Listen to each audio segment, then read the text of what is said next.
أجمعين. أما بعد فأعوذ بالله من الشيطان الرجيم. بسم الله الرحمن الرحيم.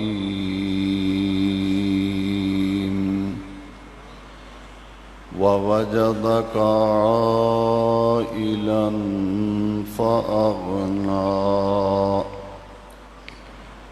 وقال تبارك وتعالى في القرآن المجيد في مقام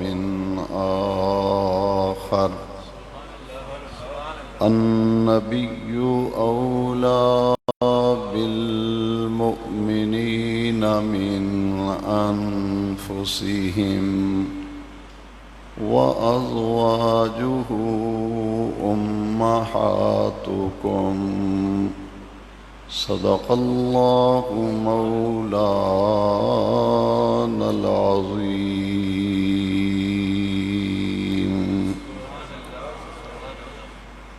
وبلغنا رسوله النبي الكريم الأمين. ونحن على ذلك لمن الشاهدين والشاكرين. والحمد لله رب العالمين. قد قال الله تبارك وتعالى عز وجل في شان حبيبه ونبيه مخبرا وآمرا: إن الله وملائكته يصلون على النبي يا أيها الذين آمنوا صلوا عليه وسلموا تسليما. الصلاة والسلام عليك يا سيدي يا رسول الله.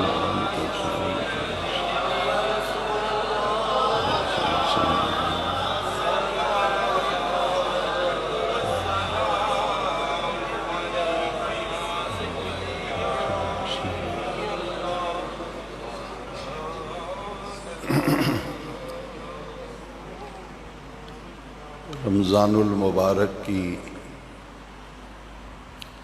10 تاریخ تاریخ اسلام کی، دین اسلام کی مایہ ناز شخصیت اور عظیم المرتبت ہستی، جنہوں نے دین اسلام کی سربلندی، غلبہ دین حق اور اسلام کی ترویج و اشاعت کے لیے لازوال بے مثال قربانیاں پیش کیں، اور غلبہ دین حق کے لیے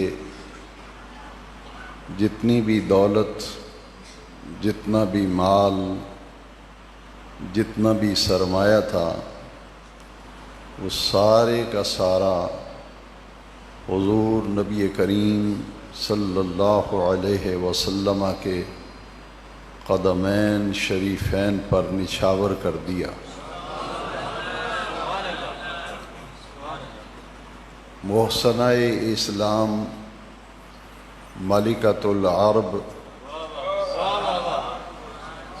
حضرت سیدتنا خدیجۃ الکبریٰ رضی اللہ تعالی عنہا، آج آپ کے وصال کا دن ہے،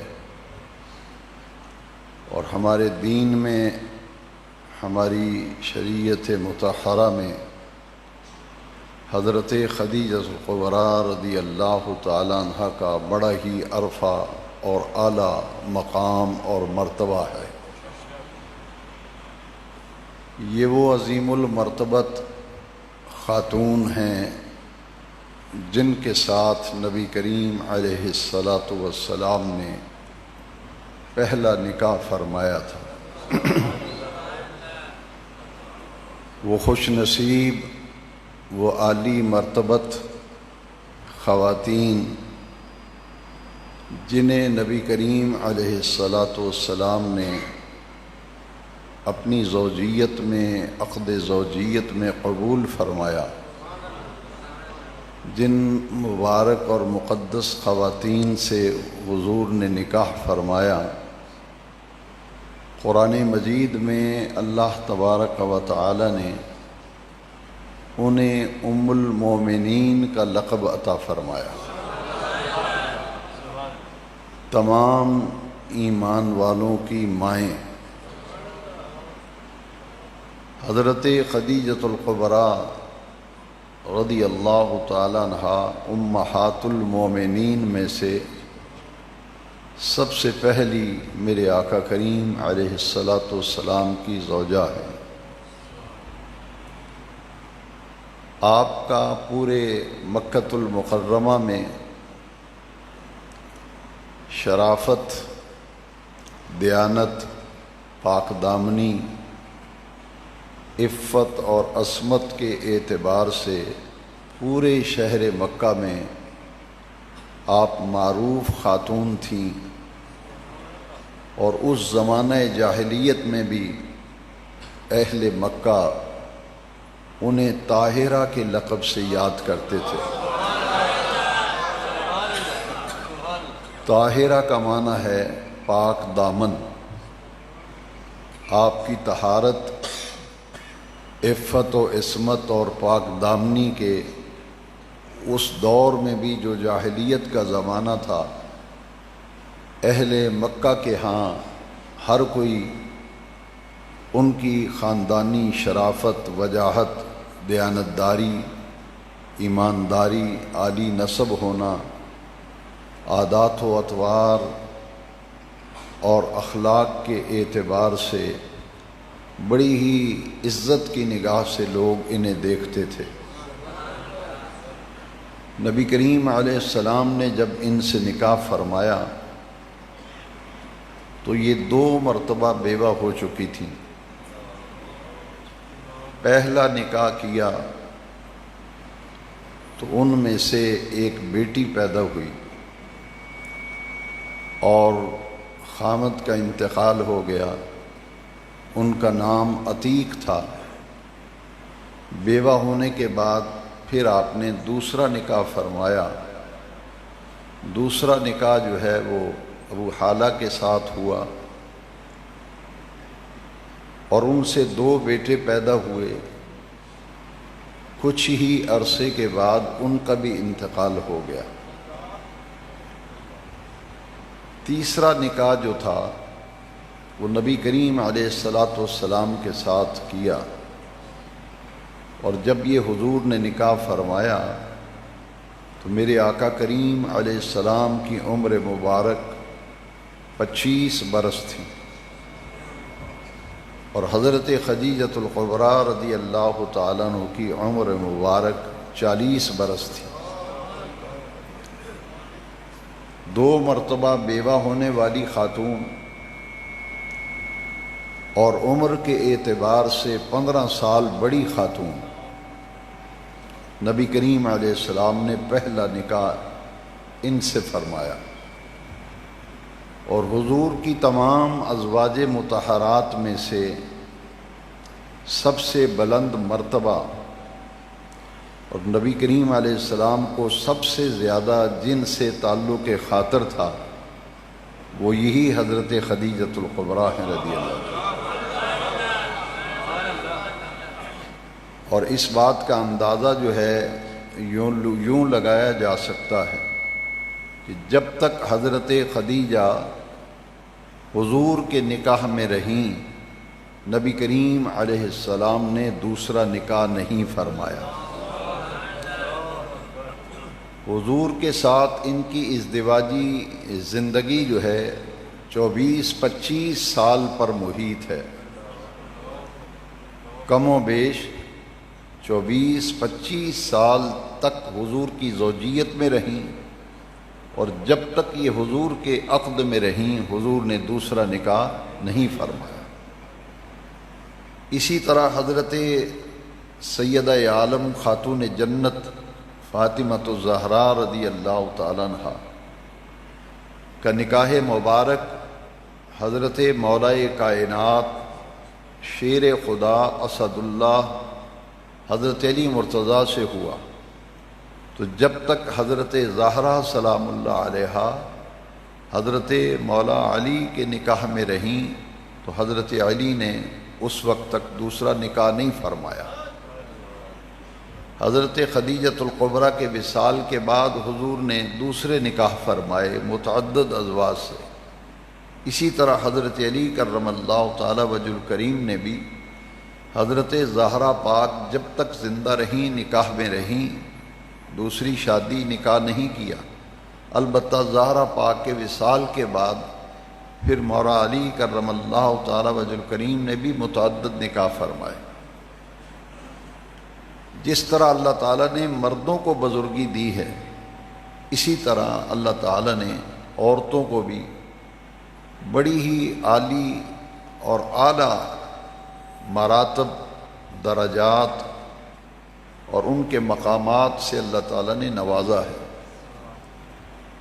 آج کے خطاب جمعہ میں ام المومنین کے یوم وصال پر ان کی بارگاہ میں خراج عقیدت عرض کرنا، پیش کرنا جہاں مقصود و مطلوب ہے، اور دوسری بیان سے یہ غرض و غایت ہے کہ ہماری بہنیں، بیٹیاں، ہماری مائیں، خواتین اسلام کو بھی اس بات کا علم ہونا چاہیے کہ جس طرح مرد اللہ کی بارگاہ میں بلند مرتبے حاصل کرتے ہیں، درجات حاصل کرتے ہیں، اسی طرح خواتین بھی اگر دین کے راستے پہ چلیں، اللہ اور اس کے رسول کی اطاعت اور فرمانبرداری کے راستے پہ چلیں، تو ان کو بھی اللہ تبارک و تعالی بلند مرتبے عطا فرماتا ہے، درجات عطا فرماتا ہے۔ میں اپنی گفتگو کو آگے بڑھاتے ہوئے ترمذی شریف کی ایک حدیث شریف پیش کرنا چاہتا ہوں کہ نبی کریم علیہ السلام نے فرمایا کہ اللہ تبارک و تعالی رب ذوالجلال نے جنت میں جتنی بھی خواتین ہوں گی ان خواتین میں سے 4 عورتوں کو، 4 خواتین کو اللہ تعالیٰ نے چن کر سب سے اونچا رتبہ اور درجہ اور مقام عطا فرمایا۔ نبی کریم علیہ السلام نے جو ترتیب بیان فرمائی سیاستہ میں ترمذی شریف کے اندر یہ حدیث شریف ہے، فرمایا ایک مریم بنت عمران حضرت عیسیٰ علیہ السلام کی والدہ حضرت مریم، اللہ تبارک و تعالی نے انہیں چن لیا تھا اس دور کی خواتین میں سے، اپنی قدرتوں کے ظہور کے لیے حضرت مریم کا انتخاب فرمایا تھا۔ یہ مریم بنت عمران، عمران کی بیٹی تھیں، حضرت عیسیٰ علیہ السلام کی والدہ تھی۔ دوسرا فرمایا آسیہ زوجہ فرعون، فرعون کی بیوی حضرت آسیہ، یہ اللہ کی بڑی ہی مقرب اور بڑی ہی برگزیدہ خاتون تھیں، ان کو بھی اللہ تبارک و تعالی نے بلند مراتب اور درجات کے لیے چن کر اونچا مقام عطا فرمایا۔ یہ 2 نام بیان کرنے کے بعد پھر حضور نے تیسرا جو نام لیا فرمایا خدیجہ بنت خویلد، کہ حضرت خدیجہ کے والد ماجد کا نام خویلد تھا، ان کی یہ بیٹی تھیں اور جن سے حضور نے پہلا نکاح فرمایا تھا۔ تیسرا نام نبی کریم علیہ السلام نے یہ بتایا، اور چوتھا ارشاد فرمایا فاطمہ بنت محمد صلی اللہ علیہ وسلم، اور میں چوتھی خاتون جن کو اللہ نے چن کر اونچے رتبے اور مقامات اور درجات عطا فرمائے ہیں، اس ہستی پاک اور اس خاتون کا نام فاطمہ ہے، اور ان کو حضور نے جو لقب دیا فاطمہ تو سیدۃ نساء الجنہ، یہ جنت کی تمام عورتوں کی سردار ہے۔ حضرت خدیجۃ الکبریٰ رضی اللہ تعالیٰ عنہ پورے مکہ مکرمہ میں جتنے بھی مالدار لوگ تھے، متمول لوگ تھے، تاجر لوگ تھے، ان میں سے سب سے زیادہ مال دولت، سب سے بڑا کاروبار، سب سے بڑی تجارت جس ہستی کی تھی، ذات کی تھی، وہ حضرت خدیجہ بنت خویلد ہیں کہ مکے کی منڈی کے اندر بہت بڑا ایک نام تھا، دیانت و شرافت، پاک دامنی، عفت کے اعتبار سے بھی، مالدار ہونے کے اعتبار سے بھی آپ کا ایک اونچا رتبہ تھا۔ مکہ المکرمہ کی منڈیوں سے لوگ مال لے کر شام میں جاتے تھے تو پورے منڈی کے سارے تاجروں کے جتنے اونٹ شام مال لے کے جاتے تھے، ان کے برابر اکیلے حضرت خدیجہ کے اونٹ اتنے ہوتے تھے جتنے سارے تاجروں کے اونٹ تھے، اتنی مالدار خاتون تھی۔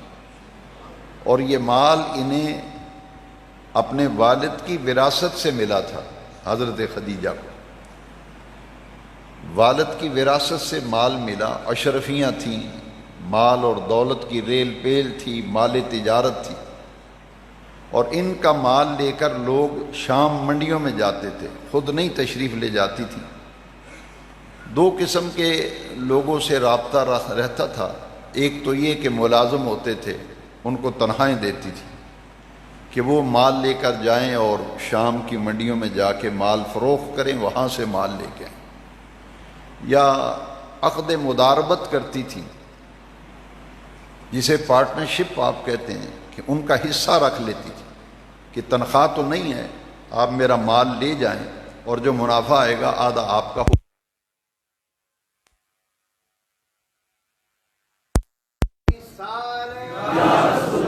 عظمت و شان مصطفیٰ زندہ باد، عظمت و شان مصطفیٰ زندہ باد۔ مال لے کے گئی حضرت خدیجۃ الکبریٰ رضی اللہ تعالیٰ عنہ، نبی کریم علیہ السلام سے رابطہ کیا، اور اپنا غلام جو میسرہ تھا، حضرت خدیجہ کا غلام تھا، اور جیسے سمجھ لیں کہ منڈیوں میں منشی رکھے ہوتے ہیں، سارے کاروبار کو سنبھالنا اور دیکھ بھال کرنی میسرہ کے سپرد تھی۔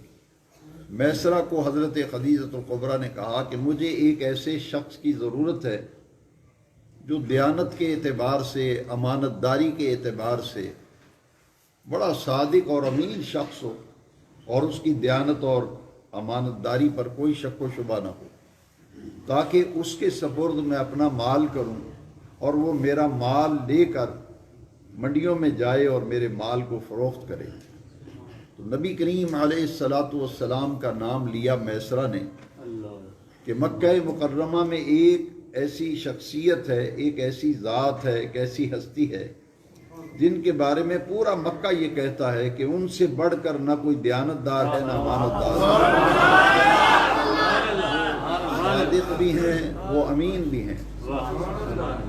اور حضرت خدیجۃ الکبریٰ نے پہلے حضور کا نام سن چکا تھا، آپ وہ نام سن چکی تھی۔ یہاں یہ بات یاد رہے اور ذہن میں رہے کہ حضور نے اعلان نبوت فرمایا تھا 40 سال کی عمر مبارک میں، اور اعلان نبوت سے پہلے نبی کریم علیہ السلام نے ملک شام کے 2 سفر فرمائے تھے، یہ سفر تجارت تھے۔ اعلان نبوت سے پہلے نبی کریم علیہ السلام تجارت فرماتے تھے، اور 2 مرتبہ حضور شام کی منڈیوں میں مال لے کے تشریف لے گئے۔ حضرت خدیجۃ الکبریٰ نے میسرہ سے کہا کہ تم محمد صلی اللہ علیہ وسلم سے بات چیت کرو، اگر وہ رضامند ہوں تو میں مال اور دولت دیتی ہوں، وہ مال لے کر شام کی منڈیوں میں جائیں۔ نبی کریم علیہ الصلاۃ والسلام کی کفالت، چونکہ آپ کے والد ماجد تو کم سنی میں میلاد شریف سے پہلے ہی انتقال فرما گئے. حضور کے والد ماجد میلاد سے قبل ہی، ولادت سے قبل ہی دنیا سے پردہ فرما گئے تھے، اور 6 سال کی عمر مبارک میں والدہ ماجدہ بھی چلی گئی. تو نبی کریم علیہ السلام کی کفالت آپ کے چچا جناب ابو طالب نے فرمائی. تو ابو طالب مالی اعتبار سے کچھ مضبوط نہ تھے. ان کے دل میں خیال آیا کہ خدیجہ کو کسی دیانتدار امانت دار آدمی کی ضرورت ہے، تو میرا یہ مشورہ ہے کہ مال لے کر آپ شام جائیں اور تجارت اور کاروبار جو ہے اس میں سرپرستی کرے خدیجہ کی. نبی کریم علیہ السلام نے اپنی طبیعت مبارکہ کے باعث معذرت کر لی کہ میں ان کے پاس اس مقصد کے لیے نہیں جاؤں گا. حضرت خدیجہ کو کسی طرح یہ علم ہوا کہ چچا اور بھتیجا میں یہ گفتگو ہوئی ہے، تو انہوں نے از خود میسرہ کے ذریعے حضور کو پیشکش کی کہ یہ میرا مال ہے، یہ لے جائیے. جناب ابو طالب نے اور نبی کریم علیہ السلام کی باہمی مشاورت سے یہ طے پایا کہ یہ مال لے کے جانا چاہیے. میسرہ کو کہا حضرت خدیجہ نے کہ یہ مال لے کے جاؤ، اور پورے راستے میں جاتے آتے ان کے مزاج، ان کی عادات و اطوار اور اخلاق کے بارے میں جو کچھ تمہیں مشاہدات ہوں واپسی پہ آ کر مجھے بتانا ہے. تو حضور جب مال لے کر تشریف لے گئے، ملک شام کے قریب بصرہ ایک مقام ہے جہاں کچھ دن کے لیے قافلہ رکا، تاجروں کا قافلہ. وہاں ایک درخت تھا، تو نبی کریم علیہ الصلاۃ والسلام اس درخت کے نیچے چٹائی بچھا کر حضور آرام فرما رہے تھے. قریب ہی ایک راہب رہتا تھا جو پہلی آسمانی کتابوں کا عالم تھا.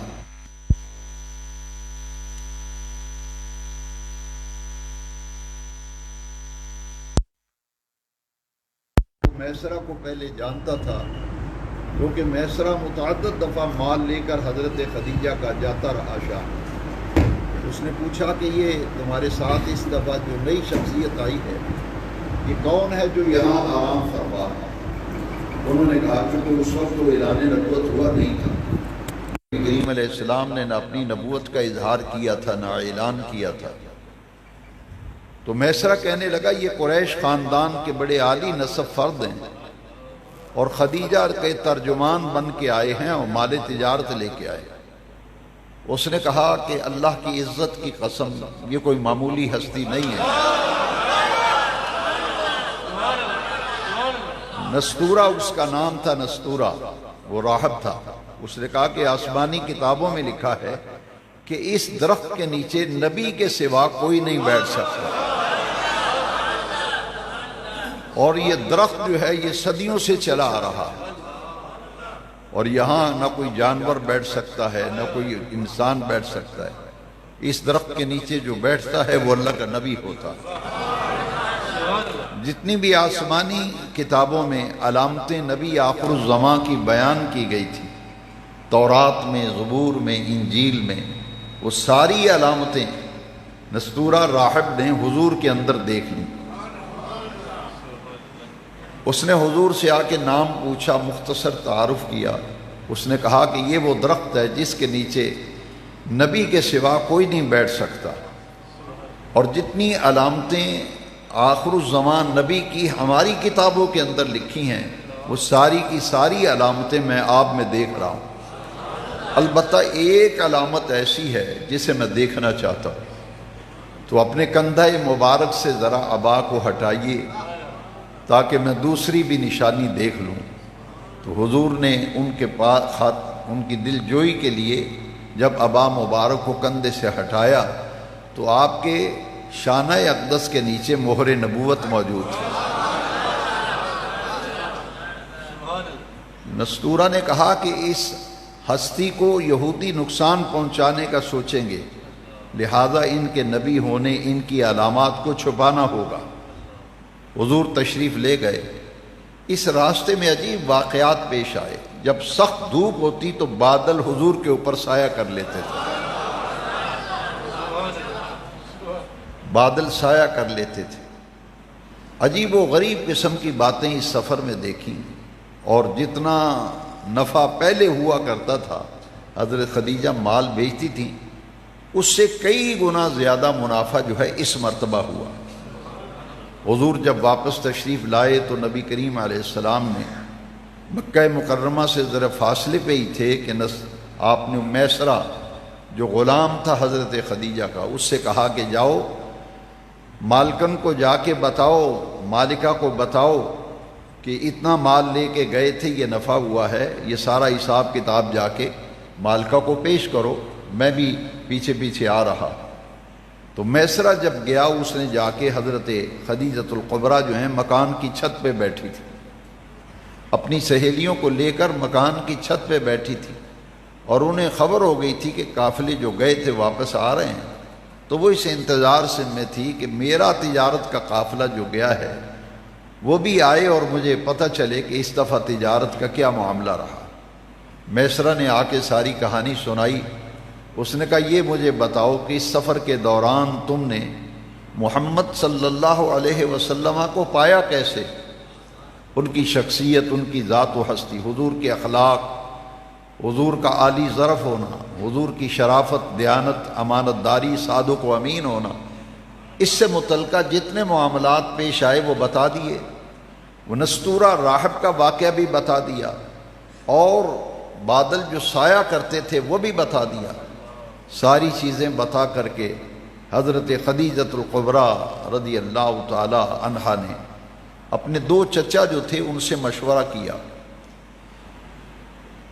کہ یہ جو مکے کی ایسی شخصیت ہیں جن کی بزرگی اور جن کی شرافت، دیانت، امانت، صداقت کے شہرے ہیں، اور مال تجارت لے کر گئے ہیں، تو کئی گنا زیادہ، بعض روایتوں میں 10 گنا زیادہ نفع آیا، اور دوسرے تاجروں کو اتنا نفع نہیں ہوا. تو میں نے ان سے عقد نکاح کی خواہش کا اظہار کیا حضرت خدیجۃ الکبریٰ رضی اللہ عنہ. اور اس کے لیے پیام نکاح کے لیے ان کی ایک سہیلی تھی حضرت خدیجۃ الکبریٰ رضی اللہ عنہ، جن کا نام نفیسہ تھا. ان کو بھیجا حضور کی بارگاہ اقدس میں. تو نبی کریم صلی اللہ تعالی علیہ وسلم نے ارشاد فرمایا کہ نکاح کے معاملے میں خود طے نہیں کرتا، میرے چچا ہیں جناب حمزہ اور جناب ابو طالب، ان سے بات کرو اگر میرے رشتے کی بات کرنی ہے. تو حضرت خدیجۃ الکبریٰ نے کہا کہ اگر محمد عربی صلی اللہ علیہ وسلم کے رشتے کی بات ان کے چچا کریں گے تو میری طرف سے میرے چچا جو ہیں وہ رشتے کی بات کریں گے. لہٰذا 2 چچا حضرت خدیجۃ الکبریٰ کے تھے اور 2 چچا نبی کریم علیہ السلام کے، حضرت سیدنا امیر حمزہ اور جناب ابو طالب، مل کر کے گفتگو ہوئی اور ایک جگہ پہ دونوں خاندانوں کے لوگ جمع ہوئے اور یہ رشتہ طے پا گیا. تو نبی کریم صلی اللہ تعالی علیہ وسلم کا نکاح کا خطبہ جو ہے وہ جناب ابو طالب نے پڑھا، اور ادھر سے حضرت خدیجۃ الکبریٰ کا چچا زاد بھائی تھا، بہت بڑا عالم تھا پہلی آسمانی کتابوں کا، چچا زاد بھائی ورقہ بن نوفل. ادھر جناب ابو طالب خطبہ پڑھتے ہیں نکاح کا. یہ سب اعلان نبوت سے پہلے ہے.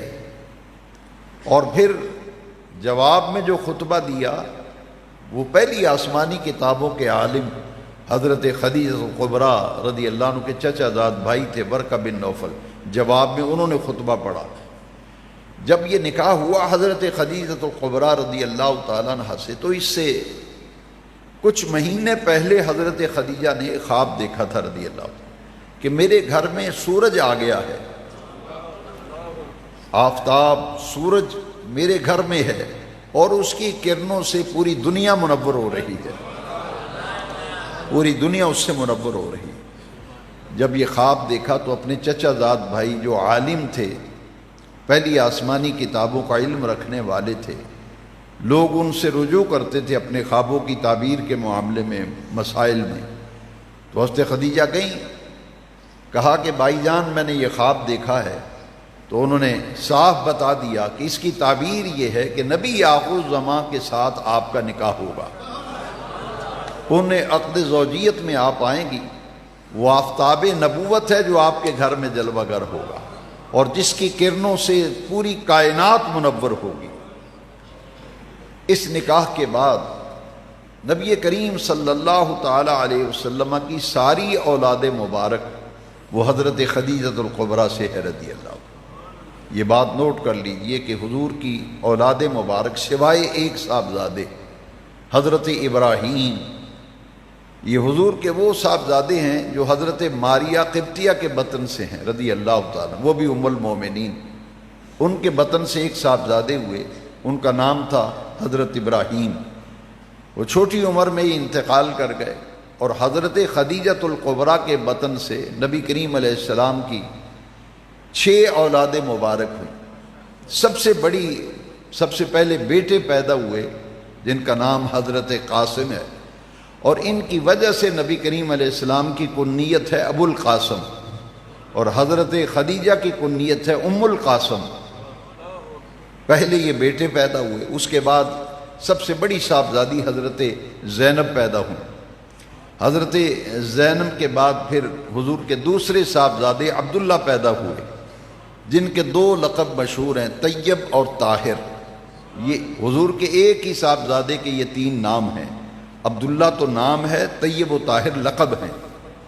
یہ دوسرے حضور کے صاحبزادے تھے جو حضرت خدیجہ الکبریٰ کے بطن سے ہوئے۔ پھر حضرت رقیہ رضی اللہ تعالیٰ عنہ، جن کا نکاح حضرت عثمان سے ہوا تھا۔ ان کے بعد پھر حضرت ام کلثوم پیدا ہوئیں۔ حضرت رقیہ کے انتقال کے بعد حضرت ام کلثوم کا نکاح بھی حضور نے حضرت عثمان غنی سے کیا تھا رضی اللہ تعالیٰ۔ اور سب سے آخر میں حضور کی صاحبزادی خاتون جنت سیدۃ نساء الجنہ حضرت زہرا پاک کی ولادت حضرت خدیجہ الکبریٰ کے بطن اطہر سے ہوئی۔ اب یہاں محدثین نے جو بحث کی ہے، جمعے میں اتنا وقت نہیں ہوتا، پر اتنا سمجھ لیجئے کہ جو ہستی پاک جو جنت کی تمام عورتوں کی سردار ہے، ان کی ولادت کے لیے اللہ تعالیٰ نے حضور کی زوجہ کے طور پر جس ہستی کا انتخاب کیا خدیجہ الکبریٰ، ان کا کتنا اونچا مقام ہوگا، ان کا کتنا اونچا مقام ہوگا جن کو حضرت زہرا پاک کی والدہ کے طور پر انتخاب کیا گیا۔ اور حضرت خدیجہ الکبریٰ رضی اللہ تعالیٰ عنہ نے کیا کیا؟ حضور ایک دن نکلے، یہ سب باتیں اعلان نبوت سے پہلے ہیں۔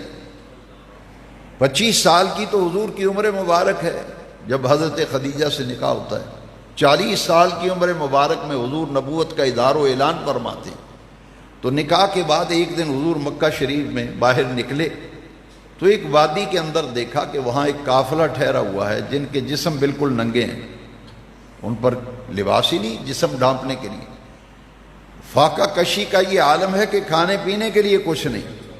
تو حضور کی طبیعت پر یہ جو خدمت انسانیت اور خدمت خلق کے تقاضے ہیں، انسانی ہمدردی جو ہے، اس کے پیش نظر حضور کی طبیعت مبارکہ پر بڑا اثر ہوا اور حضور پریشان اور غمگین گھر میں تشریف لائے۔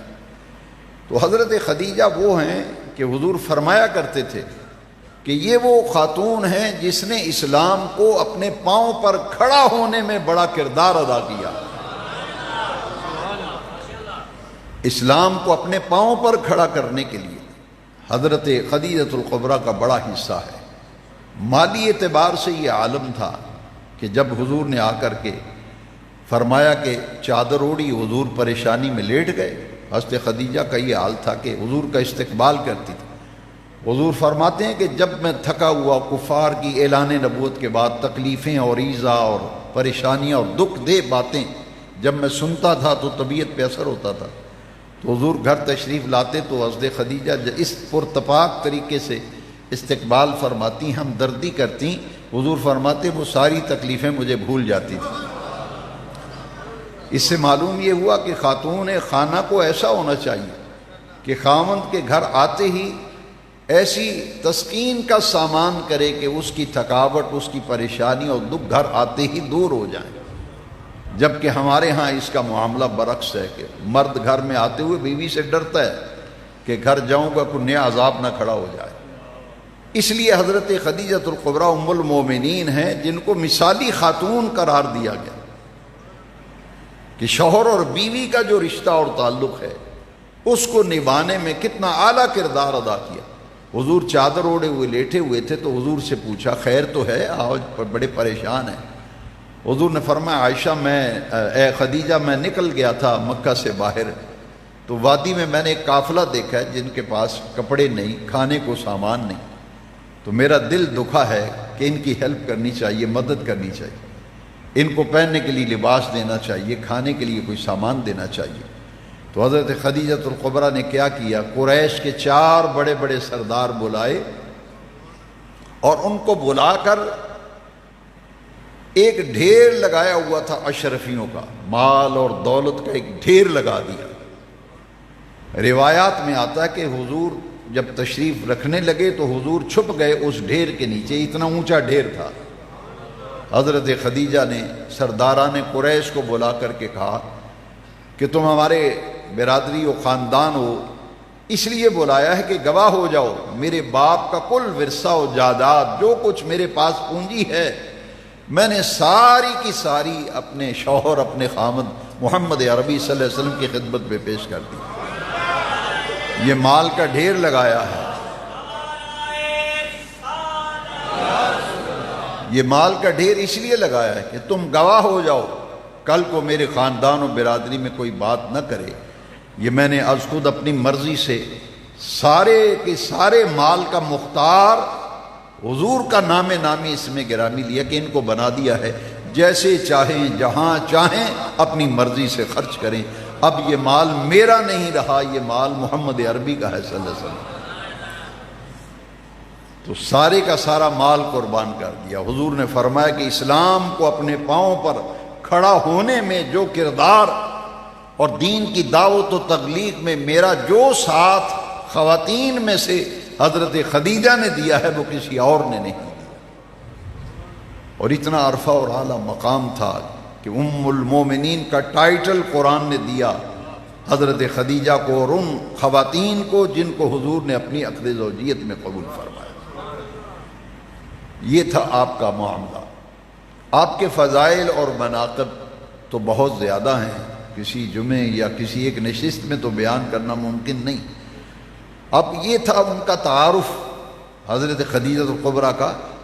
یہ مختصر سا تعارف تھا جو میں نے خاندانی پس منظر معاشرے کے اندر جو اونچا مقام تھا کہ طاہرہ کے لقب سے جانے اور پہچانے جاتے تھے، اور پھر حضور کا ان سے نکاح فرمان. آج بیوہ عورت سے نکاح کرتے ہوئے لوگ کتراتے ہیں، اور جس کی 2 مرتبہ شادی ہو چکی ہو، تیسرا نکاح حضور نے پہلا نکاح یہ فرمایا. یہ تعلیم امت کے لیے تھا کہ بیوہ عورت کو حقیر مت جانو. دیکھو بیوہ عورت ہو کر کے کس طرح سے حضور کا ساتھ دیا، اور جب تک یہ نکاح میں رہی حضور نے دوسرا نکاح نہیں فرمایا. اور یہاں یہ بات بھی نوٹ کر لیجئے کہ عمر کا کتنا فرق ہے. حضور کی عمر مبارک 25 برس اور خدیجہ الکبریٰ کی عمر مبارک 40 برس، 15 سال کا فرق ہے. حضور نکاح فرما رہے ہیں، اور اسے نظر انداز نہ کیجئے کہ دوسری بھی ازواج تھی، مگر حضور کی ساری اولاد جو ہے وہ حضرت خدیجہ الکبریٰ کے بطن سے ہوئی تھی. صرف ایک صاحبزادے حضرت ابراہیم جو ماریہ قبطیہ کے بطن سے تھے. صاحبزادے تو چھوٹی عمر میں انتقال کر گئے. اب میں آتا ہوں حدیث شریف کی طرف کہ آخر کوئی وجہ تھی کہ رب ذوالجلال نے اپنے حبیب کے لیے پہلا نکاح پسند فرمایا تو خدیجہ سے پسند فرمایا. بڑے بڑے سرداران قریش نکاح کے لیے پیام بھیجتے تھے. نکاح کا پیام بھیجنا یعنی رشتہ، کہتے ہیں رشتہ کوئی نہیں آ رہا. بہت رشتے آتے تھے حضرت خدیجہ کے لیے. مالدار خاتون تھی، بڑے رشتے آئے، لیکن خدیجہ الکبریٰ نے جو جواب دیا وہ بھی میں اب سنائی دوں. آپ نے فرمایا اللہ تبارک و تعالی نے میرا نکاح جس شخصیت کے ساتھ رکھا ہے مجھے انتظار ہے کہ جب اس کا رشتہ آئے گا تو میں اس سے بے پس و پیش نکاح کر لوں. اس کی تائید اس حدیث سے ہوتی ہے، اور یہ متفق علیہ حدیث ہے. جو امام بخاری نے اور امام مسلم نے نقل کی. امام بخاری بھی امام مسلم بھی اس حدیث کو لائے کہ حضرت خدیجۃ الکبریٰ رضی اللہ تعالیٰ عنہ حضور کی کھانا تیار کر کے لا رہی تھی. ایک برتن میں کھانا سرکار کے لیے لے کے آ رہی ہے. تو جبریل امین فوراً سرکار کی خدمت میں حاضر ہو گئے اور آ کے عرض کیا کہ یا رسول اللہ صلی اللہ علیہ وسلم، حضرت خدیجہ آ رہی ہیں اور ایک برتن لے کے آ رہی ہیں، اس میں سالن ہے، آپ کا کھانا ہے. تو حضور وہ آ رہی ہیں، ان کے آنے سے پہلے اللہ نے مجھے بھیجا ہے آپ کی خدمت میں کہ جیسے خدیجہ سالن لے کے آئیں، کھانا لے کے آئیں، تو اللہ تعالیٰ کا انہیں سلام کہنا.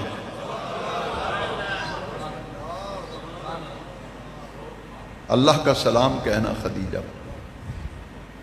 آج کسی بزرگ کا سلام آ جائے تو کتنی سعادت ہم سمجھتے ہیں. کیا مقام ہے ام المومنین خدیجۃ الکبریٰ کا. جبریل آئے ہیں کہ حضور اللہ نے سلام کہا ہے، خدیجہ کھانا لے کے آئیں، آپ سلام اللہ کا انہیں ارشاد فرما دیجئے اور ساتھ میں میرا بھی سلام انہیں عرض کر دیجیے. یہ متفق علیہ حدیث ہے، بخاری نے بھی اور مسلم میں بھی، دونوں میں نقل کی گئی. اور حضرت خدیجۃ الکبریٰ رضی اللہ تعالیٰ عنہ ہوئے جو پہلی وحی نازل ہوئی غار حرا کے اندر، اقرأ بسم ربک الذی خلق. تو ظاہر بات ہے کہ قرآن پہاڑ کی چوٹی پہ نازل ہوتا تو پہاڑ ریزہ ریزہ ہو جاتا. لو انزلنا هذا القرآن على جبل لرأيته خاشعا متصدعا من خشیۃ اللہ. پہاڑ کی چوٹی پر قرآن آتا تو وہ ریزہ ریزہ ہو جاتا. پہلی وہی نازل ہو رہی، حضور کی طبیعت پہ اثر ہوا.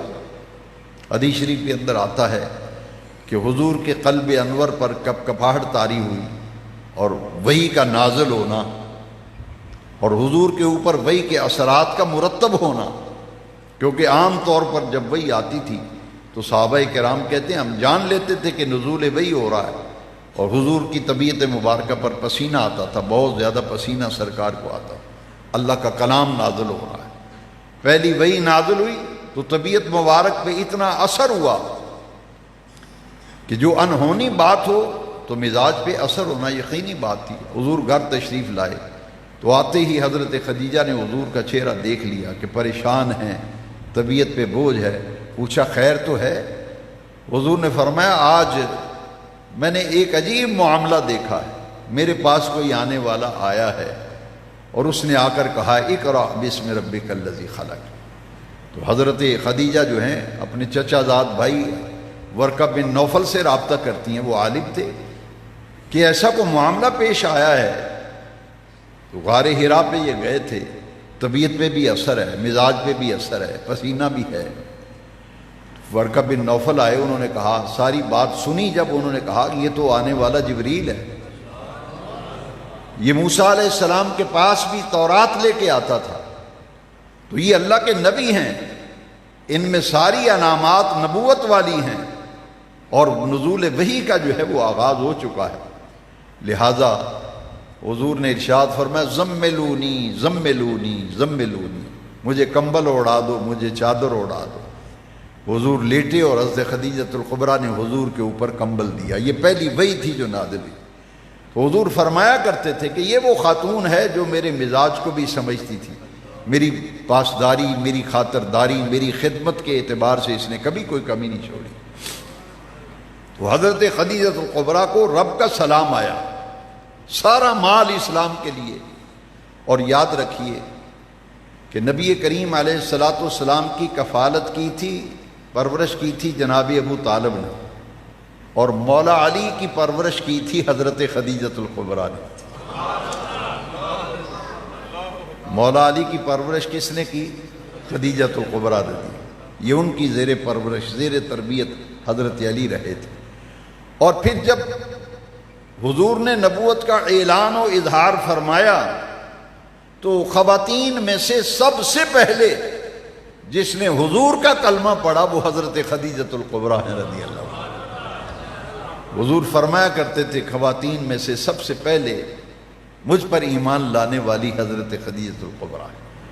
اور حضور کو ان سے اتنی محبت تھی، اتنا پیار تھا کہ جب تک یہ نکاح میں رہیں حضور نے دوسرا نکاح نہیں فرمایا.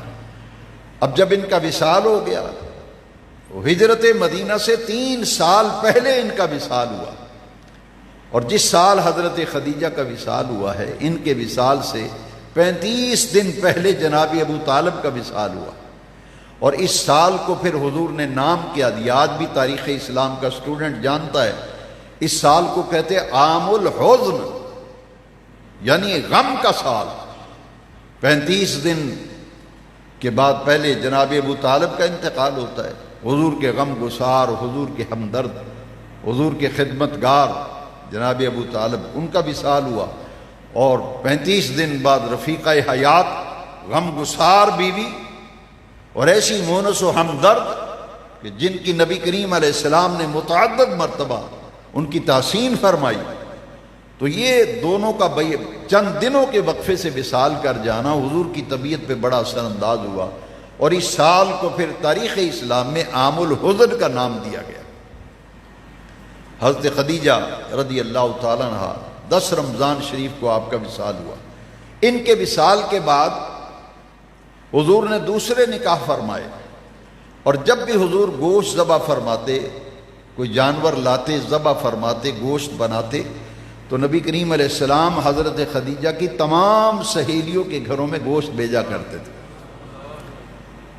یہ حدیث شریف میں خاص طور پر ذکر آیا کہ حضرت خدیجہ سے اس قدر شفقت، رحمت و رافت کا تعلق تھا کہ ان کی نسبت والی سہیلیوں کے ہاں حضور گوشت کاٹ کر ٹکڑے بنا کر حضرت خدیجہ کی سہیلیوں کی طرف بھیجا کرتے تھے، اور ازواج مطہرات جب حضور کے آس پاس بیٹھی ہوتی تو حضور اکثر خدیجۃ الکبریٰ کا ذکر کرتے۔ ایک حدیث نسائی شریف کے اندر ہے جو بڑی قابل توجہ ہے، حضرت عائشہ نے حضرت خدیجہ کو نہیں دیکھا، کیونکہ جو کم سن حضور کی ازواج مطہرات میں سب سے چھوٹی عمر کی جو حضور کی زوجہ تھی وہ حضرت عائشہ صدیقہ تھی، انہوں نے حضرت خدیجہ کو نہیں دیکھا تھا، تو حضور جب بھی بیٹھتے تو حضرت خدیجہ کی باتیں کرتے تھے۔ حضرت خدیجہ کی باتیں اس طرح تھی، خدیجہ نے یہ کیا، خدیجہ نے یہ کیا، تو حضرت عائشہ نے کہا کہ آپ کو خدیجہ بھولتی نہیں ہے، آپ ہر وقت اسی کا نام لیتے رہتے ہیں، کیا خوبی تھی اس میں؟ تو نبی کریم علیہ السلام نے ان کے اوصاف بیان فرمائے، حضرت خدیجہ کے فضائل بیان کیے، اور اولاد کا ساری کی ساری اولاد کا حضرت خدیجہ سے ہونا، اور پھر اولاد کے اعتبار سے جب دیکھا جائے تو خدیجۃ الکبریٰ جیسی ہی خاتون حضور کے نکاح میں آنا اللہ نے اس لیے پسند کیا کہ ان کے ہاں جو بیٹی پیدا ہوگی وہ جنت کی عورتوں کی سردار ہوگی، اور بیٹی کے جو بیٹے ہوں گے وہ جنت کے جوانوں کے سردار ہوں گے۔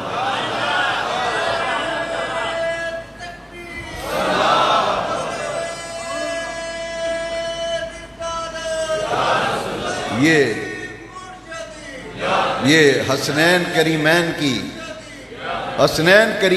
یہ نانی جان ہے حضرت خدیجہ الکبریٰ، اور مکہ مکرمہ کا قبرستان جنت المعلا حجون، محلہ حجون جو ہے اس کی قریبی دیوار کے ساتھ حضرت ام المومنین خدیجہ الکبریٰ رضی اللہ تعالیٰ عنہ کی قبر انور ہے۔ ہجرت مدینہ سے 3 سال پہلے ان کا وصال ہوا، اور یہاں یہ بات نوٹ کیجئے، پھر میں دوبارہ یہ عرض کرتا ہوں، مقرر عرض کرتا ہوں، 25 سال کی عمر حضور کی، 40 سال حضرت خدیجہ کے نکاح میں رہی، اور 24 یا 25 سال ازدواجی زندگی محیط ہے 24-25 سال پر نبی کریم علیہ السلام، اس دوران آپ نے دوسرا نکاح نہیں فرمایا، تو گویا کہ نبی کریم علیہ السلام کی عمر مبارک 49 برس یا 50 برس کے قریب تھی جب حضرت خدیجۃ الکبریٰ کا وصال ہوا تھا۔ ان کی سہیلیوں کے ہاں تحائف بھیجنا، گوشت بھیجنا، اور اکثر و بیشتر حضرت خدیجۃ الکبریٰ کا ذکر کرتے رہنا، یہ وہ ہستیاں جن کو قرآن نے کہا النبی اولا بالمؤمنین من انفسہم، میرے محبوب تمہاری جانوں سے بھی زیادہ قریب ہیں، وازواجہ امہاتہم، ان کی بیویاں ایمان والوں کی مائیں ہیں، ایمان والوں کی مائیں۔ تو سارا مال حضرت خدیجۃ الکبریٰ نے حضور کو پیش کر دیا تھا۔ میں نے پہلے عرض کیا ہے کہ پوری منڈی کے تاجروں کے پاس جتنا مال تھا، جتنا سب کے پاس، اتنا اکیلے حضرت خدیجہ کے پاس، اور وہ سارے کا سارا جب حضور کو دیا نا تو پھر آیت کریمہ نازل ہوئی جو میں نے خطبے میں پڑھی ہے، سورہ الضحیٰ کی، وَوَجَدَكَ عَائِلًا فَأَغْنَىٰ،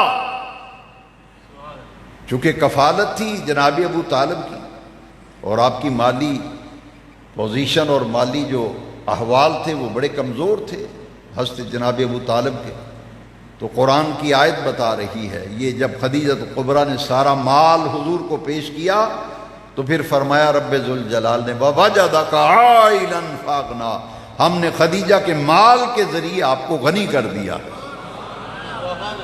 آج آپ کا یوم وصال ہے، اور آخری بات یہ ہے، بزرگوں نے لکھا ہے، کسی پر کوئی مشکل آ جائے، پریشانی تکلیف آ جائے، دکھ آ جائے، اولاد نہیں ہوتی تو منت مان لے، کوئی کام رکا ہوا ہے، حاجت ہے، مشکل ہے، پریشانی، منت مانے، نظر مانے کہ اللہ تبارک و تعالی میرا یہ کام کر دے اور یہ میری مصیبت ٹل جائے، یہ کام ہو جائے، تو میں حضرت ام المومنین خدیجہ کبریٰ کی نیاز دوں گی۔